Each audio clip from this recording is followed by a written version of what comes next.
प्रधानमंत्री नरेंद्र मोदी ने किया पूर्णिया हवाई अड्डे का उद्घाटन। विभिन्न योजनाओं के लिए 40,000 करोड़ की सौगात। पीएम मोदी ने कहा कि पूर्णिया एयरपोर्ट के शुरू होने से न केवल सीमांचल क्षेत्र के लोगों को हवाई सेवा का लाभ मिलेगा, बल्कि रोजगार, शिक्षा और स्वास्थ्य सुविधाओं को भी बढ़ावा मिलेगा। उन्होंने इसे बिहार की प्रगति के लिए ऐतिहासिक कदम बताया। प्रधानमंत्री ने बताया कि इन योजनाओं से सड़क, रेल, ऊर्जा, कृषि और शिक्षा सहित कई क्षेत्रों में विकास कार्य होंगे। इससे राज्य में निवेश के नए अवसर पैदा होंगे और युवाओं को बड़ी संख्या में रोजगार मिलेगा। भारत माता की, भारत माता की।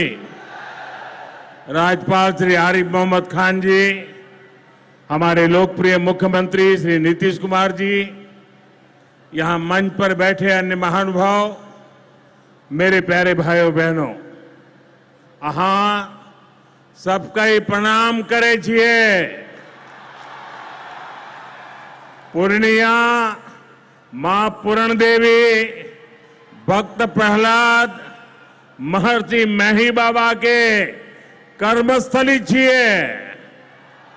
ई धरती पर फणीश्वरनाथ रेणु आरो सतीनाथ भादुड़ी जैसन उपन्यासकार पैदा लेल के, ई विनोबा भावे जैसन कर्मयोगियों की कर्मस्थली छिए। ई धरती के हमें बार बार प्रणाम करे छे। सबसे पहले मैं आप सबकी क्षमा मांगता हूं। कोलकाता में मेरे कार्यक्रम में थोड़ा समय ज्यादा गया और उसके कारण मुझे यहां पहुंचने में विलंब हुआ। उसके बावजूद भी इतनी बड़ी तादाद में आप लोग हमें आशीर्वाद देने के लिए आए, इतने लंबा समय रुके रहे, मैं आपका बहुत बहुत आभार व्यक्त करता हूं। और विलंब से आने के लिए मैं फिर एक बार जनता जनार्दन के चरणों में क्षमा याचना करता हूं। साथियों, आज यहां बिहार के विकास के लिए करीब 40,000 करोड़ रुपया की परियोजनाओं का लोकार्पण और शिलान्यास हुआ है। रेल, एयरपोर्ट, बिजली, पानी से जुड़ी ये परियोजनाएं सीमांचल के सपनों को पूरा करने का माध्यम बनेगी। आज यहां 40,000 से ज्यादा लाभार्थियों को पीएम आवास योजना के तहत पक्का घर भी मिला है। इन 40,000 परिवारों के जीवन में आज एक नई शुरुआत हुई है। धनतेरस से पहले, दिवाली से पहले और छठ पूजा से पहले अपने पक्के घर में गृह प्रवेश बहुत सौभाग्य से होता है। मैं इन परिवारों को बधाई देता हूं, शुभकामनाएं देता हूं। साथियों, आज का ये अवसर मेरे उन बेघर भाइयों बहनों को भरोसे देने का भी है। एक दिन उनको भी पक्का घर मिलेगा, ये मोदी की गारंटी है। हमारी सरकार ने पिछले 11 साल में 4 करोड़ से ज्यादा पक्के घर बनाकर गरीबों को दिए हैं। अब हम 3 करोड़ नए घर बनाने का काम कर रहे हैं।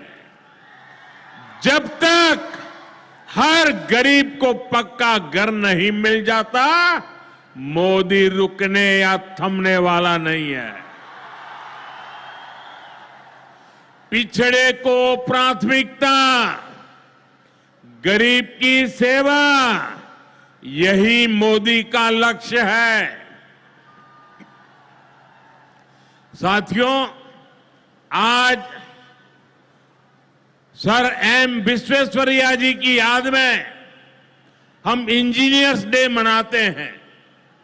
विकसित भारत, विकसित बिहार के निर्माण में इंजीनियर्स की बहुत बड़ी भूमिका है।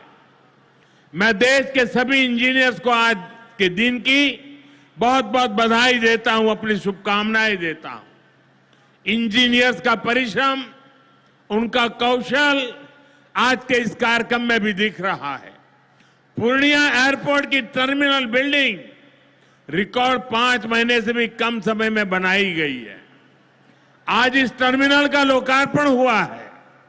पहली कॉमर्शियल फ्लाइट को हरी झंडी भी दिखाई गई है और हमारे एविएशन मिनिस्टर श्रीमान नायडू जी भी हमारे बीच है।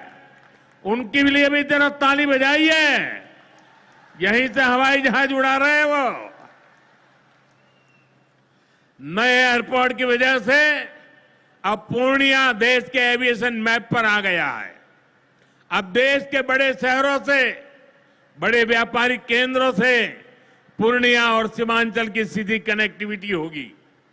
साथियों, एनडीए सरकार द्वारा इस पूरे क्षेत्र को आधुनिक हाईटेक रेल सेवाओं से भी जोड़ा जा रहा है।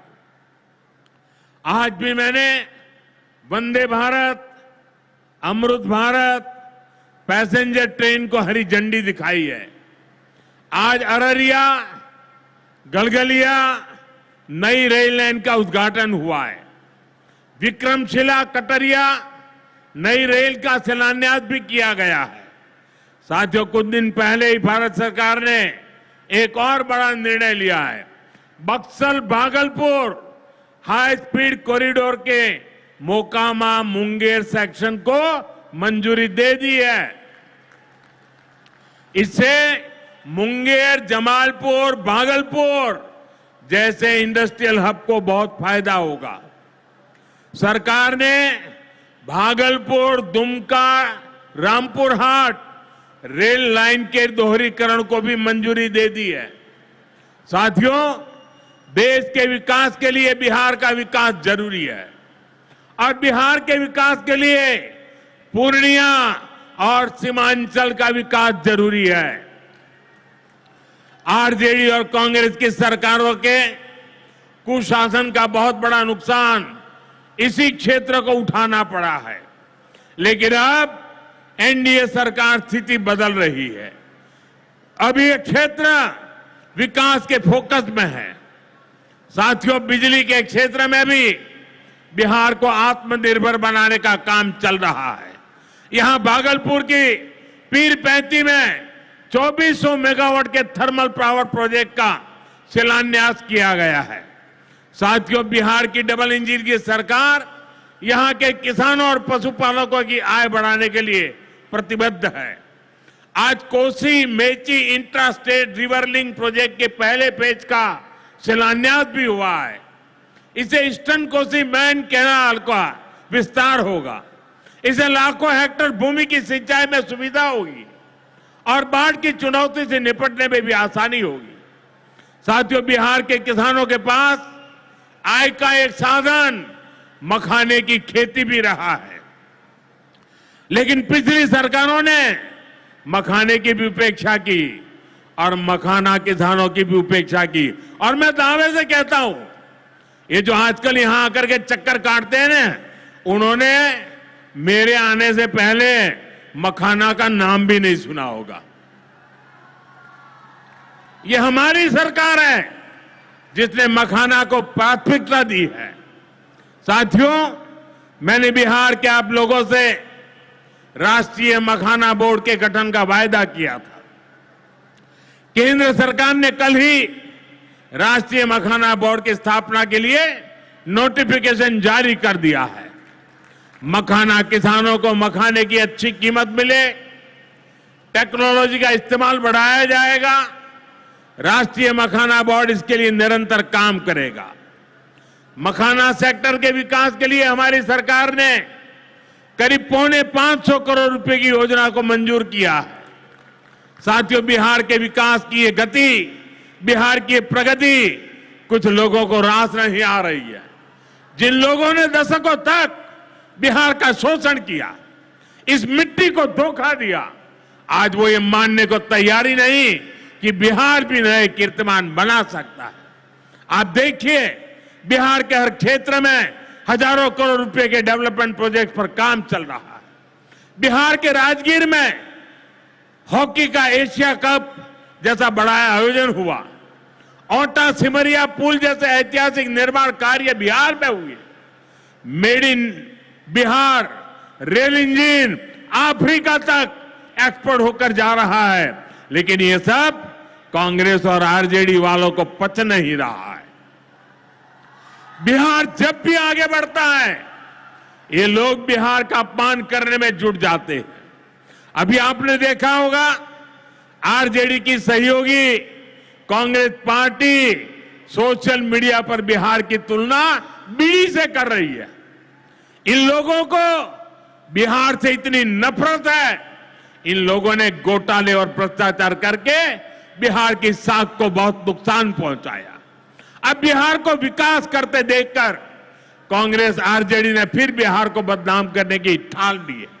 भाइयों बहनों, ऐसी मानसिकता वाले लोग कभी बिहार का भला नहीं कर सकते।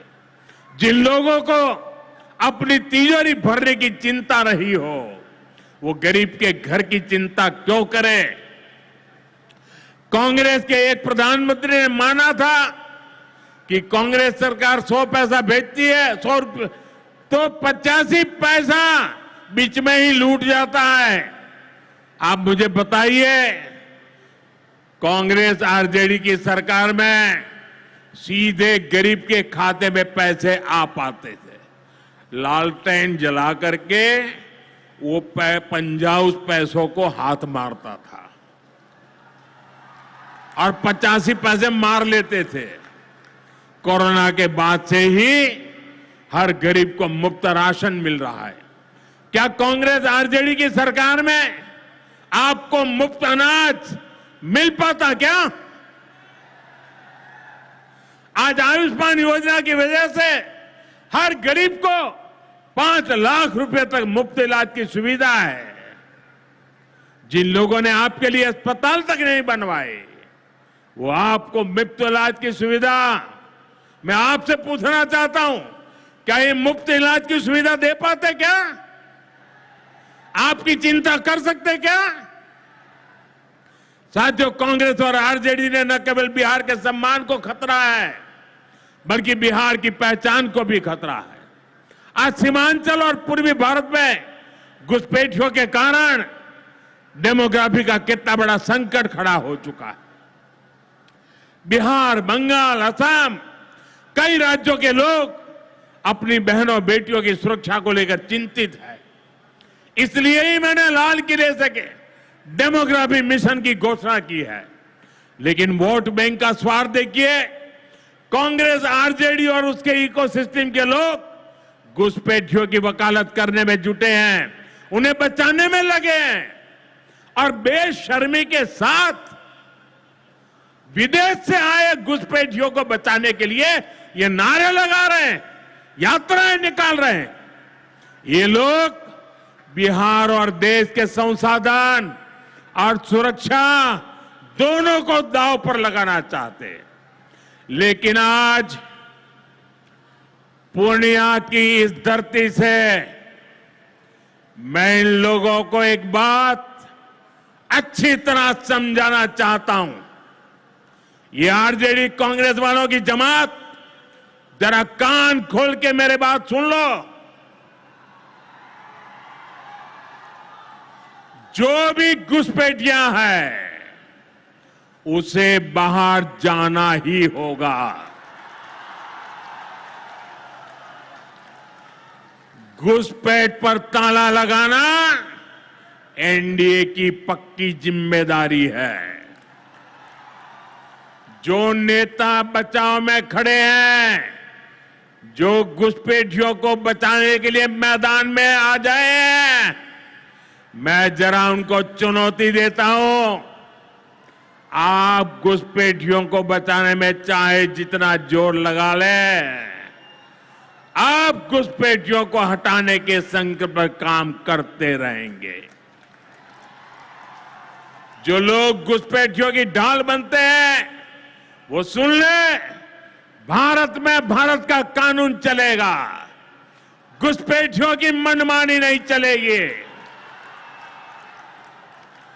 ये मोदी की गारंटी है। घुसपैठियों पर कार्रवाई भी होगी और देश इसका अच्छा परिणाम भी देख के रहेगा। घुसपैठ के समर्थन में कांग्रेस आरजेडी वाले जो विषय उछाल रहे हैं, बिहार और देश की जनता उन्हें बहुत करारा जवाब देने जा रही है। साथियों, कांग्रेस और आरजेडी बीते 2 दशक से बिहार की सत्ता से बाहर है और निसंदेह इसमें सबसे बड़ी भूमिका बिहार की मेरी माताओं बहनों की है। मैं बिहार की माताओं बहनों को विशेष प्रणाम करता हूं। आज आरजेडी के दौर में खुलेआम हत्या, बलात्कार और फिरौती जैसे अपराधों की सबसे बड़ी भुक्तभोगी बिहार की मेरी माताएं बहनें, यहां की महिलाएं थी। डबल इंजन सरकार में वही महिलाएं लखपति दीदी और ड्रोन दीदी बन रही है। ड्रोन दीदी बनाने का काम आज हम कर रहे हैं। सेल्फ हेल्प ग्रुप्स के जरिए महिलाएं इतनी बड़ी क्रांति कर रही है। खासकर नीतीश जी के नेतृत्व में यहां जीविका दीदी अभियान की सफलता को अभूतपूर्व रही है। पूरे देश के लिए बिहार प्रेरणा है। साथियों, आज भी यहां लगभग 500 करोड़ रुपए का कम्युनिटी इन्वेस्टमेंट फंड हमारी इन बहनों के लिए जारी किया गया। 500 करोड़ रुपया। ये राशि क्लस्टर लेवल फेडरेशन तक पहुंचेगी, जहां से गांव-गांव के स्वयं सहायता समूहों को ताकत मिलेगी। इससे महिलाओं का अपना सामर्थ्य बढ़ाने का अवसर मिलेगा। साथियों, आरजेडी और कांग्रेस के लिए सिर्फ अपने परिवार की चिंता ही सबसे बड़ा काम है। ये लोग कभी आपके परिवार की चिंता नहीं करेंगे, लेकिन मोदी के लिए आप सभी मोदी का परिवार है। और इसलिए मोदी कहता है, सबका साथ सबका विकास। और ये लोग क्या करते हैं? उनके परिवार का साथ और उनके परिवार का विकास। इसलिए भाइयों बहनों, मोदी आपके खर्च की चिंता करता है, आपके बचत की चिंता करता है। आने वाले दिनों में कई पर्व और त्योहार आने वाले हैं। इस बार दिवाली और छठ से पहले हमारी सरकार ने गरीब और मध्यम वर्ग के लिए एक बहुत बड़ा उपहार दिया है। अब से ठीक हफ्ते बाद नवरात्र का पहला दिन आएगा और उसी दिन 22 सितंबर से देश में जीएसटी एकदम कम हो जाएगी। देश में आपकी रोजमर्रा की जरूरत की ज्यादातर चीजों पर जीएसटी में बड़ी कमी की गई है। यहां आई मेरी माताओं बहनों, मैं खास तौर पर बताना चाहता हूं, जीएसटी कम होने से माताओं बहनों का रसोई का खर्च बहुत कम होने वाला है। मंजन, साबुन, शैम्पू से लेकर घी और खाने की कई चीजें सस्ती हो जाएगी। बच्चों की पढ़ाई में काम आने वाली स्टेशनरी की कीमत घट जाएगी। त्योहार में इस बार बच्चों के लिए नए कपड़े और जूते खरीदना भी आसान हो जाएगा, क्योंकि ये भी सस्ते होने वाले हैं। जब गरीब की चिंता करने वाली सरकार होती है तो ऐसे ही गरीबों की भलाई के काम करती है। साथियों, आजादी की लड़ाई में पूर्णिया के संतानों ने अंग्रेजों को भारत की ताकत दिखाई थी। आज एक बार फिर ऑपरेशन सिंदूर में हमने देश की वही ताकत दुश्मन को दिखाई है। और इसकी रणनीति में पूर्णिया के जांबाज बेटे की भी बड़ी भूमिका रही है। देश की रक्षा हो या फिर देश का विकास, देश की इस प्रगति में बिहार की बहुत बड़ी भूमिका है। हमें बिहार के विकास अभियान को इसी तरह गति देनी है।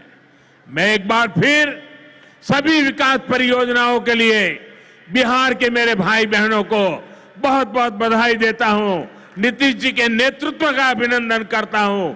आप सबको बहुत बहुत धन्यवाद करता हूं। मेरे साथ पूरी ताकत से बोलिए, भारत माता की, भारत माता की, भारत माता की बहुत बहुत धन्यवाद। बारसोई का चर्चित जाना पहचाना डॉक्टर कुर्बान अली द्वारा संचालित अतीक आई केयर सेंटर, जो पहले पीडब्ल्यूडी मैदान के सामने रास चौक बारसोई में चल रहा था, जो अब अपना स्थान परिवर्तन कर बारसोई आबादपुर रोड गैस गोदाम के नजदीक रास चौक बारसोई से सेवा देंगे, जहां पूर्व के भांति अच्छे डॉक्टरों व अत्याधुनिक मशीनों से आंखों का इलाज करेंगे।